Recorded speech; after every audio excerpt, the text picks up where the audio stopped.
Slečna Cindy je v pořádku a zlámala si z jednoho prostého důvodu, protože je opravdová odmatela.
Takže milé dámy, 20letý muž, ten je jako číšník.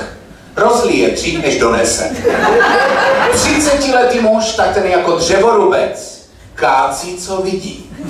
40letý muž, tak ten je jako virtuos. Dlouho se připravuje, krátce hraje.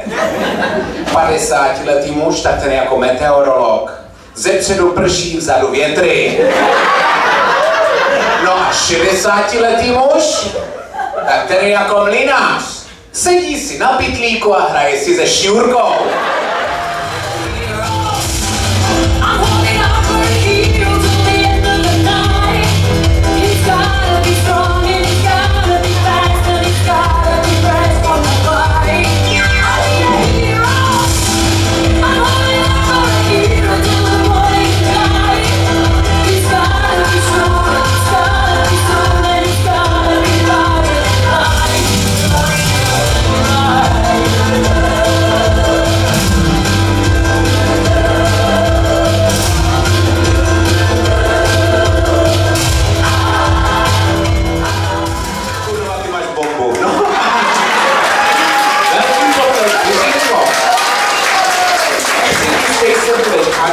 Opravdu není třeba si ničeho bát, já myslím, že ani pomalu dochází, oč půjde.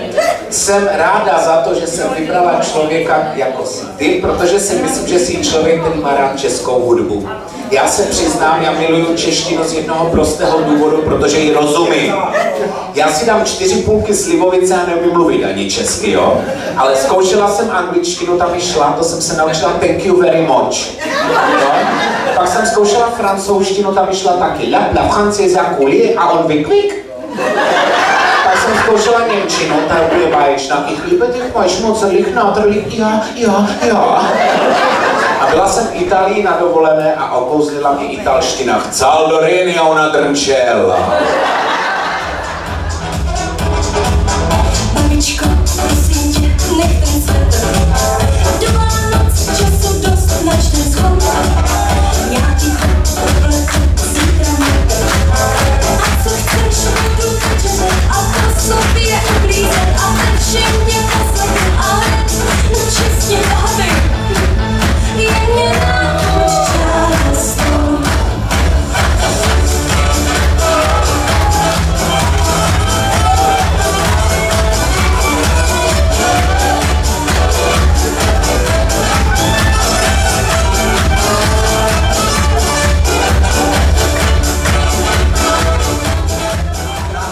přijde taktéž manžel z práce domů a ptá se své ženy opět stejně. Miláčku, co je dnes na oběd? A ona mu zase odpoví stejně jak včera. No nic, a on jí říká, ale to si říkala včera. Ona mu říká, no však víš, že vařím vždycky na 2 dny, ne?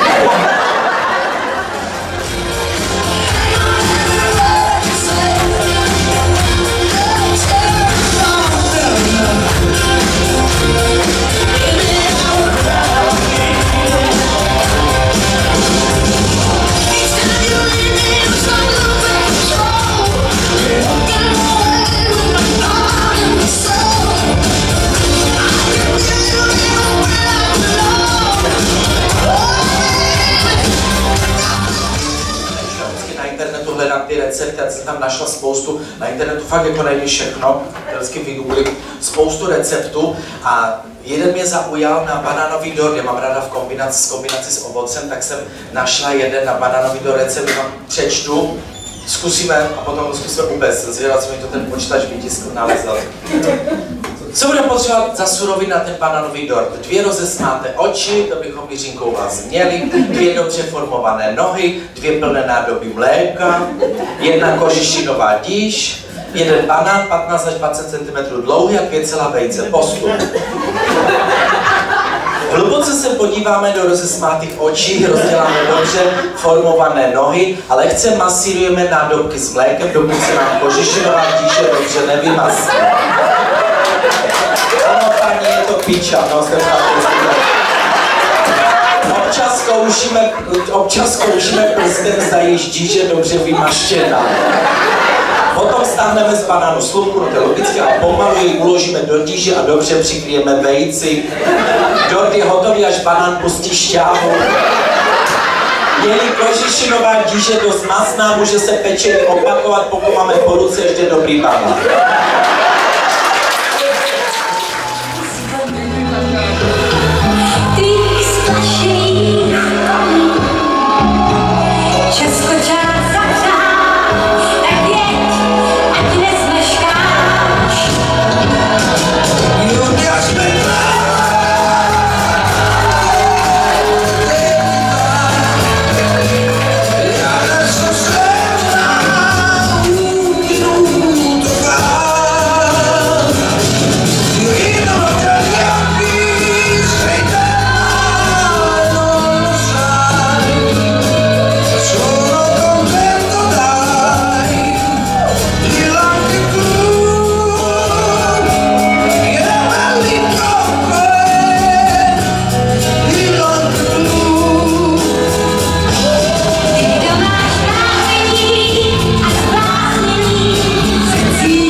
Manželce, miláčku, byl jsem ti nevěrný, manželka, já to mě lásko, manžel, 1. apríl, žena 13. říjen.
manželo, ale tu mám amatérsky chudou. Ale když mi paní zapolíbila na čelo, rozhodl jsem se skoncovat jí s nudou. Slavným vlahem, jedním vlahem, srdce z lásky váhuju. Protože já miluju.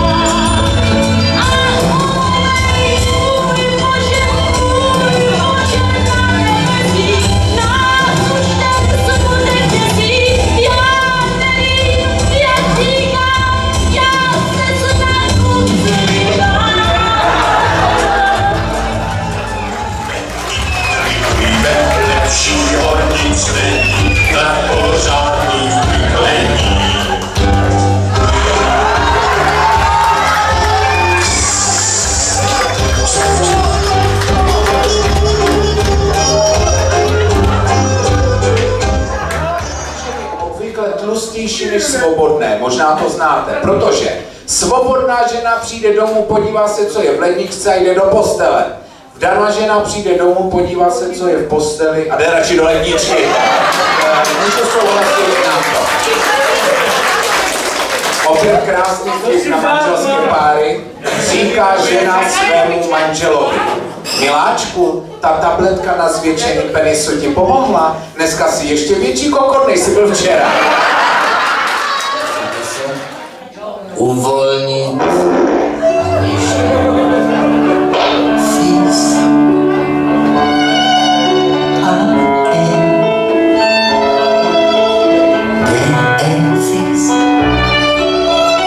mezi vatmi tu